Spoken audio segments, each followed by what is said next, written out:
Hello there, welcome to this episode of the Data Vault Radio Show, where I'll be sitting down and chatting with Wherescape's Endika Pascual. We'll be taking a look at the work he did with the masterclass in February and taking a look at the news from around the internet. All that and more coming up now.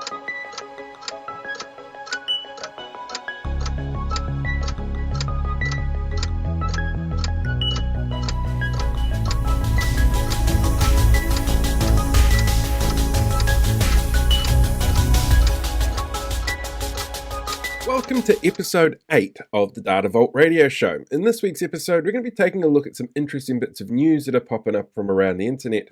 I'm going to sit down and have a bit of a chat to Endika Pascual, who works with Wherescape, who are one of the biggest sponsors of the Data Vault Innovators community, which is a free community for people who work in the data management industry. The link is popping up on the screen at the moment and it's in the description. Please feel free to come along and have a chat, join the community, and get to know some other people from within the industry. On top of that, we're going to be taking a look back at something from our February masterclass this year, which is also one that Endika was in, showcasing his expertise in the field of automation. Of course, all of that's going to happen after we deal with the news, so let's jump over to that. This week's news is brought to you by Wherescape. Wherescape helps IT organizations leverage automation to design, develop, deploy, and operate data infrastructure faster. More than 1,200 customers worldwide rely on Wherescape automation to eliminate hand coding and other repetitive, time-intensive tasks to deliver data warehouses, vaults, lakes, and marts in days or weeks rather than in months or years. Wherescape has global operations in the United States, United Kingdom, Singapore, and New Zealand, and can be found online at wherescape.com. Now let's jump into the news. Big ID pioneers breakthrough patent for its technology to accelerate data curation and cataloging. It was announced this week that Big ID had been awarded a patent for its technology that automatically identifies and eliminates duplicate, similar, and redundant data for AI use cases, improving data hygiene and simplifying data curation, while reducing the attack surface and minimizing data storage costs. This sounds very much like a company to keep an eye on in the description below, as well as over on the Data Vault Innovators Community Forum. In an unprecedented move this week, the European Parliament passed the Artificial Intelligence Act, or AI Act, a comprehensive set of regulations governing AI. The Act categorizes AI technologies into 4 levels of risk and imposes compliance requirements for transparency, accountability, and respect for fundamental rights. The legislation prohibits certain uses of AI that are considered a threat to citizens' rights and freedoms. The Act has elicited diverse responses from the technology sector and legal community, with some applauding the framework for providing a structured approach to AI development, and others expressing concern about the potential for stifling innovation. The Act has the potential to set a new global benchmark for AI regulation and could inspire other countries to adopt similar frameworks, contributing to a more standardized approach to AI governance worldwide. For more on this, check out the article by Alex McFarland at the Unite AI site, which is listed with the links below. Figure AI is making waves in the field of robotics, especially with its development of Figure 01, or Figure 01, the world's first commercially viable autonomous humanoid robot. This innovation is a blend of human form factor and cutting-edge AI, designed to operate across various sectors such as manufacturing, logistics, warehousing, and retail. With a height of 5'6", a payload capacity of 20 kilograms, and a weight of 60 kilograms, Figure 01 can move at speeds of up to 1.2 meters per second and has a runtime of 5 hours powered electrically. A significant aspect of Figure AI's journey is its strategic partnership with BMW, making a groundbreaking shift in industrial automation by introducing humanoid robots into BMW's manufacturing plants. We're particularly intrigued by the recent demonstration of Figure 01's speech-to-speech reasoning. Here, have a listen to this conversation. Hey Figure 1, what do you see right now? I see a red apple on a plate in the center of the table, a drying rack with cups and a plate, and you standing nearby with your hand on the table. Great, can I have something to eat? Sure thing.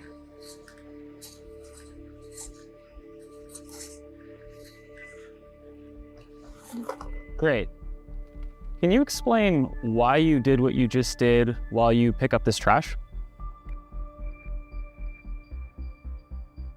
On it. So I gave you the apple because it's the only edible item I could provide you with from the table.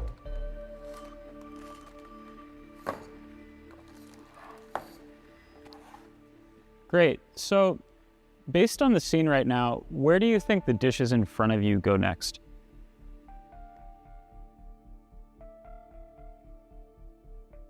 The dishes on the table, like that plate and cup, are likely to go into the drying rack next. Great. Can you put them there? Of course.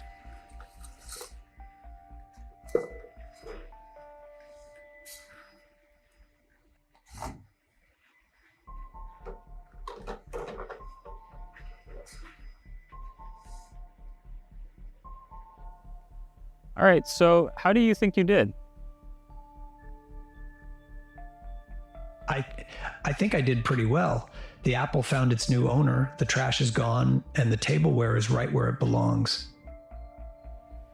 I agree. Thanks, Figure One. You're welcome. If there's anything else you need help with, just let me know. It's a fascinating demonstration, certainly of how natural language processing is coming along. The way Figaro 1 hesitated and mimicked the thoughtful tone is certainly impressive. Interestingly, being able to load a dishwasher is considered one of the informal tests for AGI, or Artificial General Intelligence, and we can start to get a sense of where robot assistants could play a role in manufacturing assembly lines and the need for operations in hazardous or difficult to access areas. It should be noted, though, that as impressive as this demo is, we're a long way from general purpose robotic assistants in our homes or our own personal C3POs. What we are more likely to see in the near term is robots that can handle a limited number of tasks, augmenting humans in controlled environments. It's absolutely fascinating stuff, and I'm really curious to know what you think. So please feel free to sound off in the comments below or jump over to the Data Vault Innovators community and have your say over there. Now, that's it for this week's news. Please make sure you like, comment, subscribe, and become a community member. One of the things that you might have noticed that we talked about in here was around the automation of things and how automated systems can help people in different ways. And that's one of the reasons why I wanted to sit down this week and have a chat to Endika Pascual, who works for Wherescape. He's one of their data engineers. He's a fascinating guy who surprised me by telling me he was Spanish for a start, which I had absolutely no idea. But here, sit down, get to know Endika, and enjoy this interview. Thank you, Endika, for joining me. I'm guessing I've got you on your lunch break at the moment? Sort of, yeah. I will eat afterwards, yeah. Fair enough. I'll sleep afterwards because there's a 12-hour time difference between us at the moment, and it's getting very early here. First question I've got for you then, same thing I ask everybody else. What's the big important thing people need to know about Wherescape? I think the most important thing people need to know about Wherescape is that Wherescape is about automation, and that's about making more output with less or making your life easier. Mm-hmm. So shortly is making, let's say, more tables, more output with the same effort, or if you're a very lazy person like I am, just getting to the same with a little bit less effort, yeah. Was it Bill Gates who said that if you wanted something done really well, you give the job to a lazy person?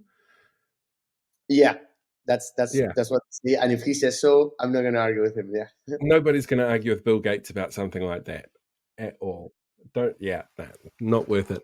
So, how did you get into this kind of role? How did you get into data management? So I used to work for another company that was more consulting kind of idea, and before that, because I'm an engineer, I've always worked with data, and processing that data was like a big part of it. And of course, from there, I just moved into the MDM, the master data management, that you actually getting when you're looking for data. You're always looking for the more basic or the most crucial information, and that's how I moved from working with data to MDM, and then to consulting, and then to software, something like that. Yeah. It sounds like a few leaps along the way to get there. Yeah, it is. But I think it's a very natural way to. I mean, we all end up looking for the same things, which are the most basic things, operational things that companies need, because that's where we will get most of our insights anyway. Yeah. Yeah, that's very true. So what do you do to unwind then? Sports, usually running, football, sailing when I can. Of course, because I live in the Netherlands, that's hard to do like in the winter. So in the winter, it's more about maybe running a little bit and indoor stuff. But in the summer, Mhm. I like to do outdoor beach kind of things. Yeah. I think every person I've spoken to from Europe for this interview series has said football as their sport that they choose to unwind with. Yeah. Well, I'm actually Spanish, so yeah, we have to play football anyway, right? It comes with the passport anyway. So, How did you go from Spain to the Netherlands?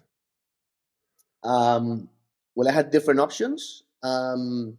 And basically, the Netherlands was like the one of the easiest options because I could come Mhm. here only with English and such. Um, yeah, and I simply didn't know that the weather was so changing. Yeah, so I didn't have to speak German, and then yeah, and then I came here Not for a while. speaking German is not a bad thing.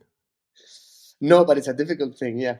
And I already had to Really? learn, yeah, Hmm. all that. So, How easy is it to learn all these other languages? Because Europe's obviously made up of quite a few different countries with different languages. mm, understanding them is not that hard. It's the speaking part that really gets difficult, and you have That to makes invest sense. a lot of time. The Hmm. problem with IT workers is that we always work in English, anyways. Even if you're working with a German customer or with the Nordics, we are going to speak English anyway, and that we have to learn new things all the time. So every year there's a new product, a new technology, and it's a very tiring situation. So it's, oh, well, I gotta learn whatever Java now, or Hmm. whatever new Microsoft or Amazon product we have now. Let's move the Dutch a little bit. So it's a little Why bit does unfair. Yeah. why do engineers speak in English? Is there a reason for it? Like I know airline pilots speak in English. Is it something similar? It's just a standard communication model. Um, I think in engineering less, but in anything that's IT and data stuff, yes. And the reason is because we can never get enough workers in the Netherlands, Germany, Norway, whatever. We always have a lot of foreign people. That's point number one.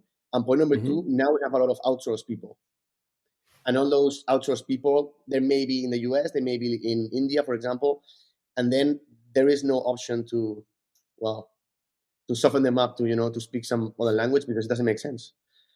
True. Um, so I think all the remote and the outsourcing has sort of forced us to work in English, yeah, all the time, yeah. Which football team do you support then? Um, I used to support Valencia, which is my hometown football team, and here sometimes I'm able to go to the stadium. So Ajax, it's easier to support Ajax because they usually win, though this year they're not doing all that well. Fair, Um, yeah, very fair. I noticed the lisp with Valencia. Is that how it's pronounced? Valencia? yeah. Well, we used to do quite well a few years back, but now it was taken over by another investor and so on, and we are like on the mid table, and they owe a lot of money, like always. So Spain football money is lost. uh, um, but they're on it. I think. I mean, it will not last forever, I guess. So I hope they can pick up. Nothing does. Yeah, We're like that with rugby here, and our team, the All Blacks, they won the first ever Rugby World Cup, and ever since then, there's just an expectation from New Zealanders that they're going to win every Rugby World Cup. I think they've only won twice out of the last sort of 40 years that it's been running. But yeah, it's quite a yeah, fascinating thing that it becomes part of the psyche that your team has to be the one to win because they've always done relatively well, but all teams go through ups and downs. yeah. You will have the expectation every time, and yet we Yeah. all know deep down they will never win again. So It's a it's hard thing to accept sometimes. yeah. So tell me, what about something like reading? Is reading something that you do for fun, that you do for work, that you don't do at all? Sorry, you mean reading? Reading, yeah, books. Um, well, I used to read like a lot of novels when I was like younger. Hmm. Then I spent years only reading technical books, which was it's fun if you like technical things, but it Hmm. also becomes a little bit of a nightmare if you're going to read like a math book before sleeping, or I don't know, like a modeling book. It's not so much fun. So now I try to read, let's say, the technical books early during the morning, for example, Mm-hmm. when you're fresh, and then maybe before going to sleep, I try to read something more like a novel, or yeah, something more Something a bit less novel. non-fiction. Yeah, yeah. Do you have a favorite author? Do I have a favorite author? Not really. Um, Not. I wouldn't say I have a favorite author. I used to read a lot of sort of 19th century books, like all the classics. Mm-hmm. Uh, but when I've tried to read all those classics back, I found myself like, okay, how could I read this? A few Yeah. years back. Um, and now I try to read the more genres that I like better, which are usually or kind of police black kind of novel kind of thing, or sci-fi books. The last that I read was, I think it was called the Sky Lords, or the Lord of the Skies, which is like a trilogy of sci-fi and futuristic stuff. Um, Asimov, I read some of them, but I'm still like halfway because there's so many of them. And I think now I will try to read the Dune books now that the second movie is out. Yeah. I thoroughly recommend any movie with the main character named Paul for completely selfish reasons. Absolutely selfish reasons, because there's none out there. So it's nice to actually see it happen. So I'm all for that. Do you prefer paper books or like digital, Kindles and e-readers? Well, I do have a lot of PDF books. Mm-hmm. Um, if you're looking for something, it's fine because you can search, with a find, but not for reading. I never understood the idea that anything that's not a paperback, even like it has to be a hardcover. Yeah, Uh, I don't mind paperbacks. Hard when traveling in particular, but I find paperbacks better. But yeah, hardcovers, it's nice to actually have something that you can physically hold that has a bit of weight to it, and it feels like yeah, something special. yeah. And if it's older and it has that old smell, even better. So Yeah. Oh, yeah. My parents' collection of books is ancient because they never go to their bookshelf anymore. And when I was there over Christmas, I went digging through it. I found a very early medical journal, like medical book, which would have been 7 or 8 inches thick from 1865 buried in there. Like beautiful smell, but it's one of those things that you just don't want to touch because it just feels so fragile and valuable. And I opened it up, and the sort of treatment that they suggested for a broken arm, like a really bad break, was amputation and hot tar. And I was for like, real.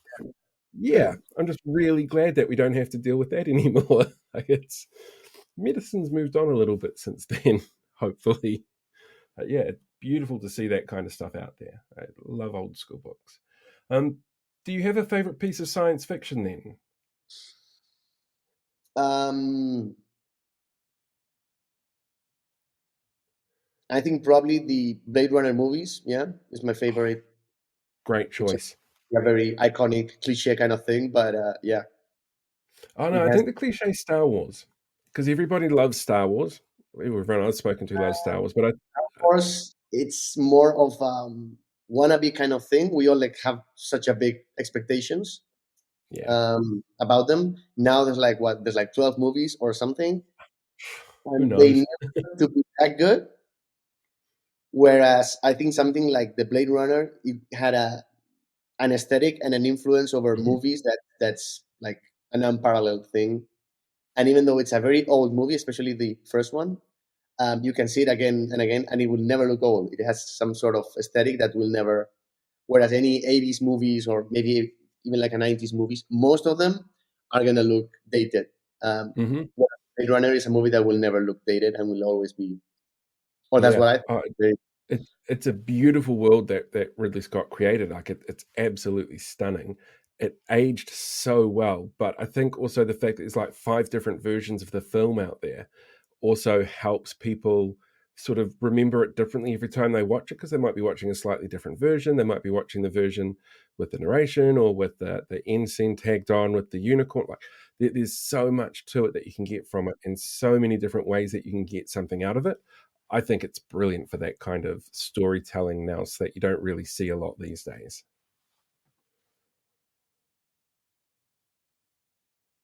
Yeah, I think that the newer one is still very good. I think Mm-hmm.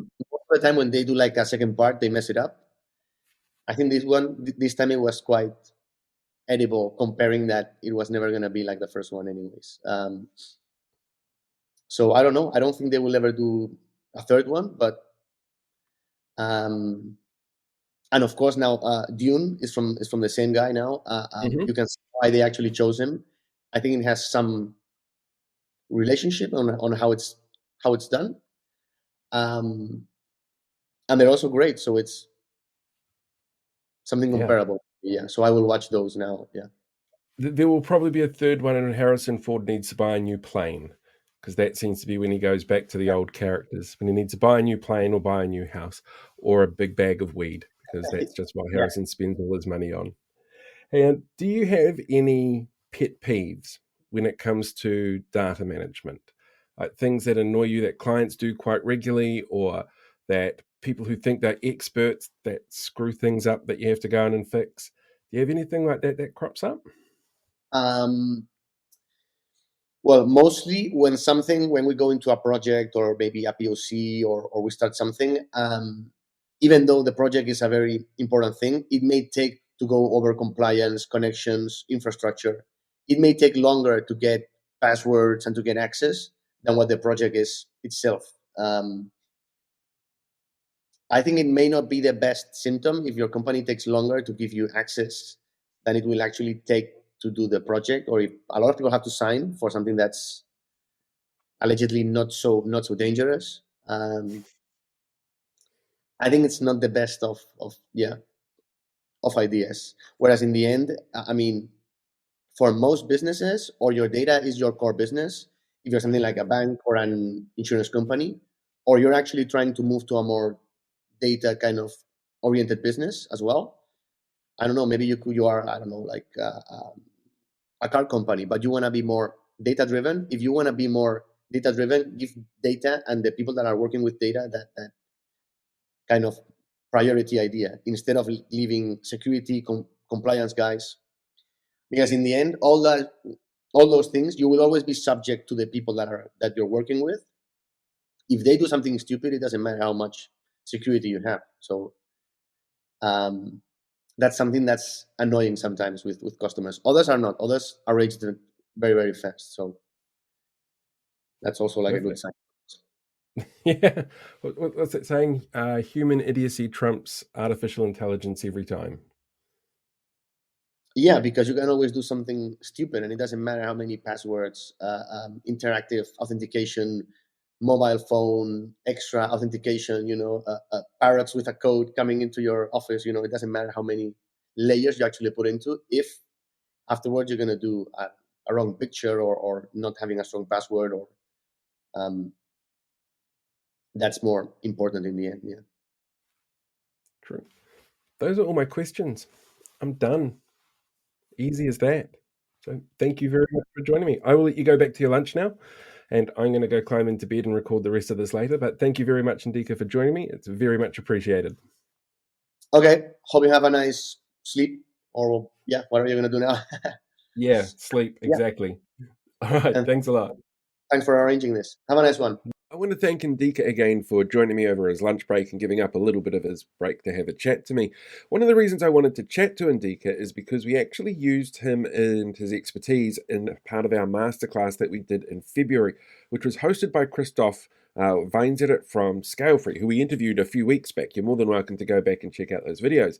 But one of the things that struck me as really interesting about Endika in that particular masterclass that we did was that he seems to have a really solid understanding of the basic principles of how things like Data Vault works when it comes to data management in a way that's really easy to explain to people, that's quite charming and disarming. So I pulled a piece from that masterclass. This is actually the last question that they were asked about whether or not Data Vault itself as an infrastructure model still has a place going forward considering its age, or whether or not it's maybe time to see a bit of an evolution. For today, So data vault is here since the 90s, essentially, right? Obviously, it started later to come into the market. However, it's been here for a long time. And a lot of changed since then, right? So it's nearly 30 years ago. So the question would be like, would you say data vault is still relevant on modern big data platforms? Or do you maybe think there is a change to come in that regard? Endika, let's start with you. Mm. Yeah, so I think that the advantages that we had with Data Vault before, things like the ease of integration, having no downtime, adding new sources, handling all those changing fast without having, let's say, to stop your reporting tools. I think those ideas are still valid. Some things have changed. But if you look, let's say, at Data Lake or at Databricks or now Microsoft Fabric, they still make use of the advantages of Data Vault, and some of them are even more evident. Things like insert only, for example. So I think they are still valid, and I think you also need to have more standardized code and more repeatable code. And the reason is that some things have become easier. Maybe ingestion, for example, have become easier. Maybe the platform is actually faster, but the overall complexity has increased. So it's important to have a clear modeling way and to have some sort of tool that will help you always have the same code and have something that is repeatable every time. Right. Thank you very much. Jung, same question. Yes, I think data vault will stay relevant for a very, very long time in the modern day and age of big data. So I actually just looked it up.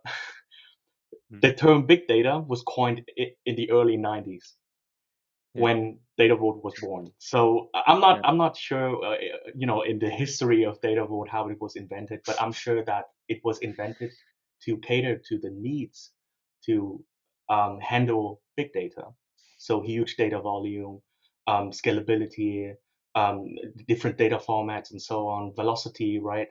Um, so as you know, enterprise data grows, Data Vault can cater to that to their needs because it was invented with the scalability, flexibility in mind, while maintaining reliability and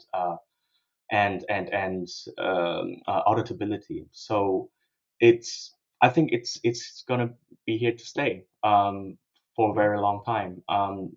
If anything, Data Vault is adapted then to cater to the other, let's say, buzzwords or the other trends in the industry. For example, data lakehouse or data mesh. We've been seeing some of our clients trying to combine, data mesh with Data Vault. Data lakehouse with Data Vault could be a thing. We haven't seen that though in the wild, but I'm sure that that's some clients or some prospect have been looking at it.